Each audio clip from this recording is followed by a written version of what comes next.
আসসালামু আলাইকুম। সম্মানিত দিনদার পরহেজগার ভাই ও বোনেরা, আশা করি আল্লাহর অশেষ রহমতে ভালোই আছেন ও সুস্থ আছেন। আজকের এই ভিডিওটিতে আমরা আলোচনা করব আপনার শত্রুকে সাহায্য করার দোয়া ও আমল সম্পর্কে।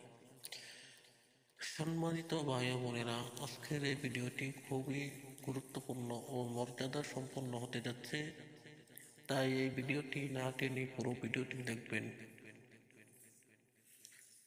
পুরো ভিডিওটি যদি না দেখেন তাহলে কিছুই বুঝতে পারবেন না, তাই পুরো ভিডিওটি দেখবেন।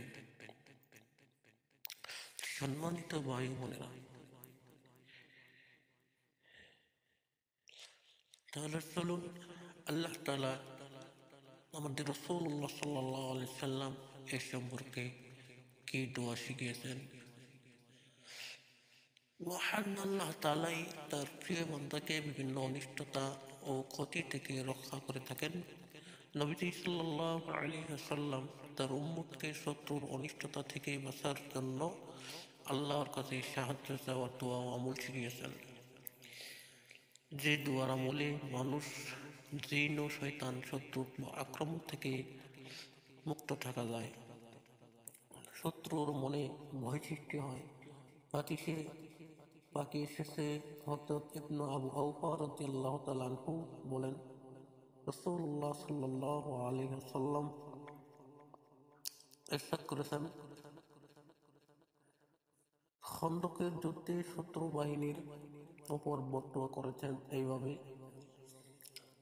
আল্লাহুম্মা মুনজিলাল কিতাব সারিয়াল হিসাব আহজিমিল আহজাব আহজিমুহুম ওয়াজালজিলহুম।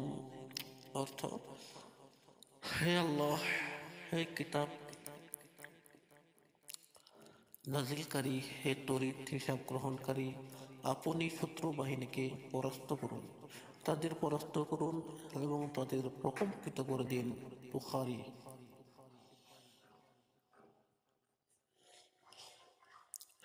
হাদিসের বিখ্যাত গ্রন্থ তাবরানীতে একটি ছোট দোয়ার কথা বর্ণিত হয়েছে। এই দোয়াটি পড়লে আল্লাহ তাআলা শত্রুর মনে ভয় সৃষ্টি করে দেন। দোয়াটি হলো, اللهم منزل الكتاب ساري الحساب مجري السحاب عازم الأحزاب أحزمهم وزلزلهم।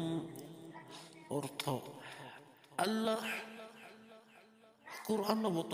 কোরআন অবতীর্ণকারী, দ্রুত হিসাব গ্রহণকারী, মেঘকে পরিচালনাকারী, শত্রু বাহিনীকে পরাজিত ও প্রতিহতকারী, তাদের দমন ও পরাজিত করুন, তাদের মধ্যে কম্পন সৃষ্টি করে দিন। সম্মানিত ভাই বোনেরা, এই আমলটি এইভাবে করবেন: আপনার শত্রু যখন আপনার সম্মুখে পড়বে তখন এই আমলটি করবেন।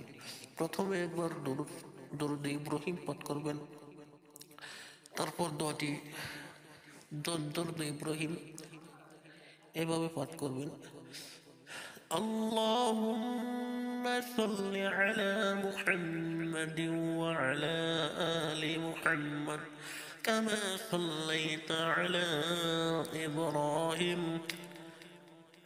وعلى آل إبراهيم إنك حميد مجيد اللهم بارك على محمد وعلى آل محمد كما باركت على إبراهيم وعلى آل إبراهيم إنك حميد مجيد। সম্মানিত ভাই বোনেরা, এভাবে দরুদ ইব্রাহিম একবার পাঠ করে নেবেন, তারপর দোয়াটি 7 বার পাঠ করবেন। সম্মানিত দিনদার ভাই বোনেরা, তবে প্রথমে আমলটি করবেন না। প্রথমে আপনার শত্রুকে বোঝাবেন, তার তারপর যদি আপনার শত্রু আপনার না মানে, আপনার কথা না শুনে, আপনার সাথে শত্রুমি করেই থাকে, আপনার সাথে জুলুম করতেই থাকে, তবে এই আমলটি করবেন, আল্লাহ তাআলা আপনাদের শত্রুকে ধ্বংস করে দেবেন, শত্রুর শরীরে আগুন ধরিয়ে দিবেন।